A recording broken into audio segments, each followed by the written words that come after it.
So, been a while, huh? Well, there is a reason for that. Banana Launch was one of the few significant plants that I haven't actually talked about on this channel. For the simple reason that somebody else did a video on the thing first.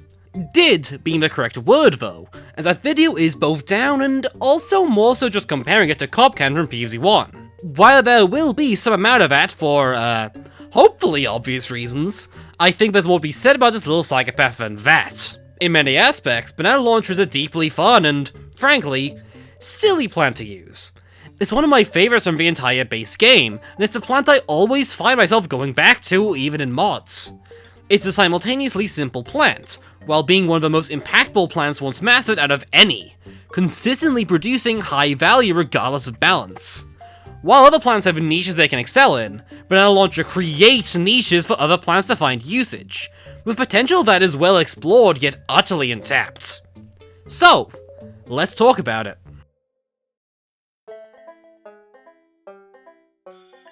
Banana Launcher is the most simple plant in the entire game. It is a banana, with the insides acting as a missile that it launches. It is far from complicated. Mechanically, it's clearly based on the Cop Cannon from PvZ1. When tapped on, you will gain a special reticle, which can then be aimed at whatever you want to hit. This will fire a projectile that lands shortly after. This will do 1,200 damage to anything in the tile, and a bit either side of it. Banana Launcher's plant food fires 3 bananas around a map. This will automatically put Banana Launcher to cooldown, and is thus best used right after a shot is fired. It's really not that complicated.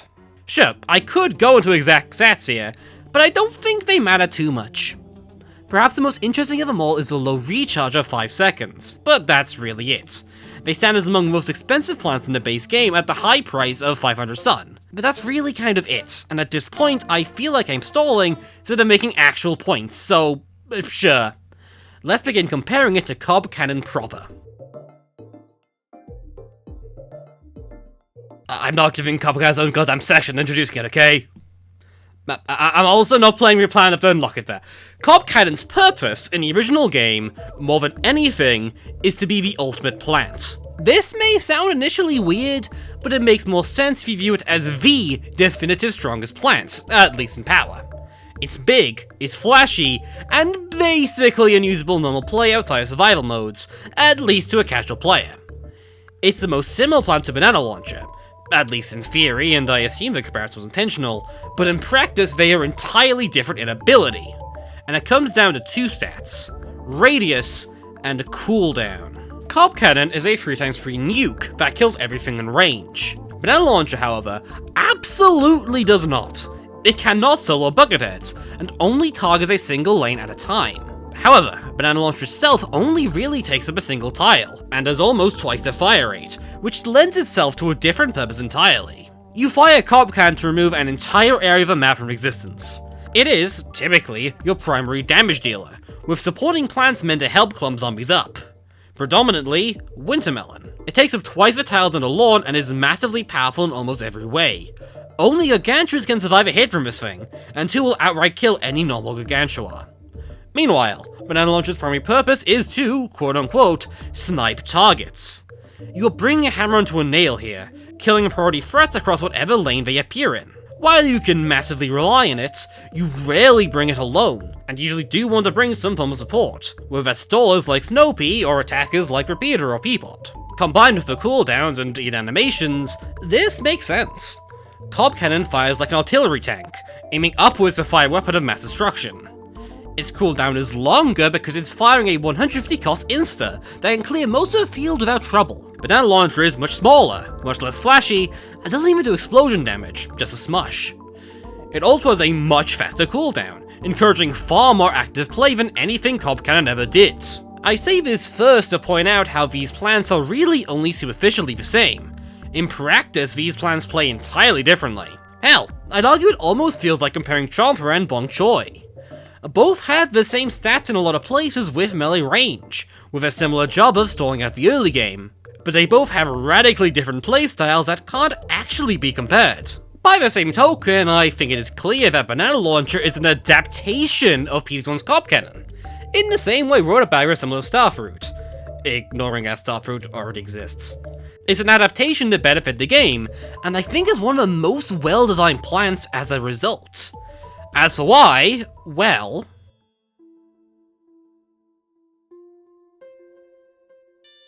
when it comes down to PvZ2, there are two main changes from the original game. One is that the game is fundamentally faster paced. 50 sudden meta snaps half a game in half, and zombies come out much, much faster, while also being far more dangerous each. The second is that PvZ2 puts a lot more control into the player's hands, through plant food and just generally strong instances. So here you have a normally slow and lumbersome plant converted into a much faster and rapid option. It doesn't solve every problem anymore, instead acting as a precise tool you use constantly throughout a level. Think about big wave beaches zombies, specifically the two most dangerous, Octo and Fisherman. Both tanky backline threats that can be a pain to kill normally. That's why Banana is here. It's designed to counter these zombies with its quote-unquote sniping ability. It can clear up clumps of zombies starting to group up too. It just requires the player to recognize that they have the tools to deal with it. Despite being so expensive, there is no plant in PvZ2's main gang that can do this job nearly as well. Of course, that expense also just matters less now.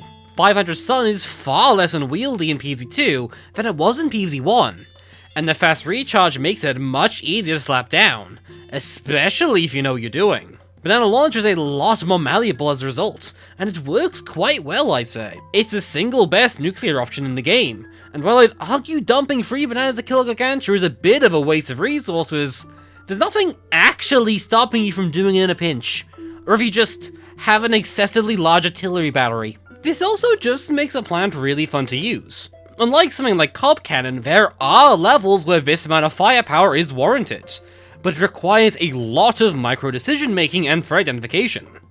It's about locating where best to send your missiles, while making sure you actually send them fast enough to get the cooldown started as soon as possible. At one point, it develops into a far superior, Scorched Earth stratagem, where now you just fling banana missiles wherever it is vaguely helpful to, in order to maintain total battlefield control.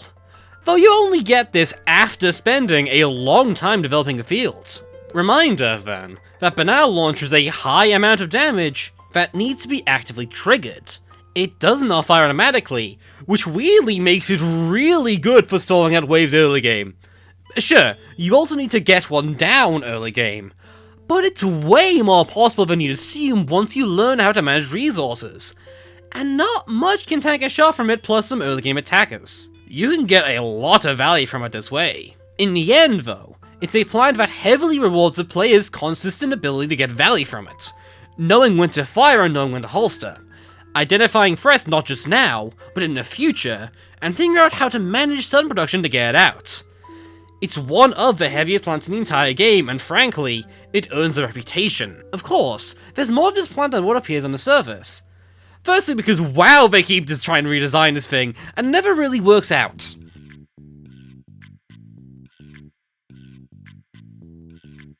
There's a few plants in PvZ2 that are just X-plant with a buff, such as Cold Snapdragon being Snapdragon, but cold. For some reason, Banana Launcher also has one of these in Mistletoe. Mistletoe is a banana launcher, but it chills zombies in their 3 times the radius when shot. It is also the most inconsequential upgrade it could have gotten. It technically adds 50% chill uptime, but in practice you are not firing this 1200 damage nuke to chill a few zombies. It's a side benefit if anything, and one that barely actually matters. You should be running stalls with Banana Launch already, and many of them. They are fundamentally important to clump up zombies to get as much damage as possible. Mistletoe's stall shouldn't actually come into effect. You should be using your Stunions and your Stolias as much as humanly possible. Now, maybe in late game there are some benefits, but you should really be spending money on premiums that are actually good. Like Cold Snapdragon, which fulfills a permanent staller that clumps up zombies and solves half the damage game alone. Holy Barrier also exists, but isn't really Banana Launcher in like any actual way. It aims the same way but doesn't really do damage, instead focusing on stalling and summoning blockades, with a unique ammo system making it function much more as an emergency defensive option than Banana's offensive sniping. I'm just bringing it up here to act as a segue to lead to the next plant, so people don't complain at me for forgetting it. Boom Balloon is a banana launcher with much faster fire rate, but far lower damage. It also technically has a gimmick where you can stack them on a tile and have them act like mines. I use the word technically because this is rarely actually worth it. The best usage for this thing is just that stat-wise it works as a lower cost banana launcher, being far more specialized for low HP specials with its clean 600 damage, and being far more reliable and rapid in terms of spam. Its stats are also just generally busted, but that is besides the point I am making here. When balanced, it also has a strong trait of being instantaneous. Banana Launcher has a delay before a projectile lands, meaning it can miss fast threats. Boom Balloon's bombs are replaced immediately when aimed. It's a minor trait, but it's also often more relevant to the game feel of a plant than the mines actually are. It's interesting that there's at least 2.5 plants that are fairly similar to Banana Launcher in mechanics and, functionally, role. Holy Barrier being exempt, Missile Toe and Boom Balloon are plants that try to differ from the original Banana Launcher in their own ways. I find it interesting, considering that Banana Launcher as a concept is a very flexible plant. And how do I know this? Well, the same reason I always do. Did you really think I would fail to talk about mods in my PvZ2 video?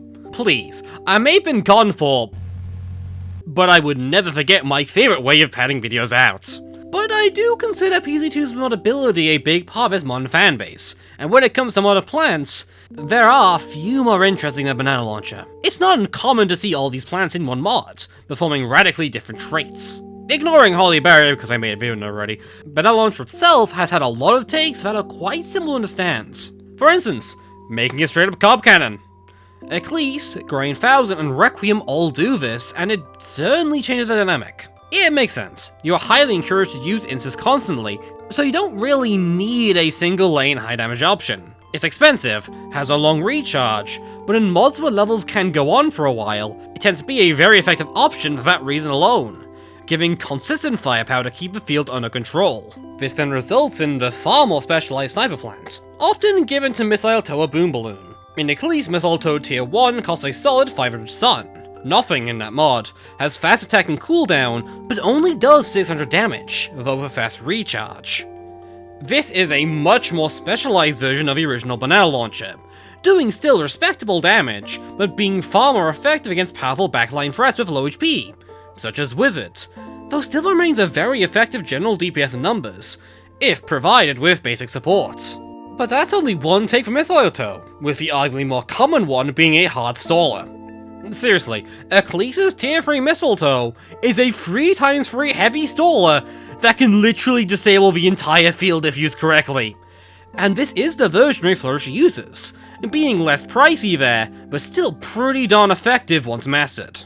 Boom Balloon, when not serving as a rapid-fire sniper plant, can have its gimmick of letting mines actually do something. In Reflourished, its mines now can be stacked to do more damage than they do individually, making a 400 damage shot go to 1100 damage with a single stack. While it absolutely murders my own hand to use the numbers, this is a very powerful trait that means if a player has fast enough reaction time, they can deal with just about every threat in the field. It is certainly the most unique take on the plan I've seen, and honestly one I do think is well thought out. These are not just all takes on this plan's concept, they are concepts that can also coexist with themselves. Each rotation of this plant performs dramatically different tasks, and don't really infringe on each other in the slightest. Stacking mines to deal high damage can work with a sniper based banana, Reflourished's own being more geared towards dealing high damage with a slightly slower cooldown. Any cob cannon variant of Banana Launcher is always going to play differently and work in their own way, let alone the variants I'm not talking about, like Jamson Weed and Resonance acting as a manual attacker that automatically bombards the tile at targets, or Maypop Mechanic acting as the absolute cheapest manual attacker, albeit with the least precise damage output of any, making it further specialized at handling the early game.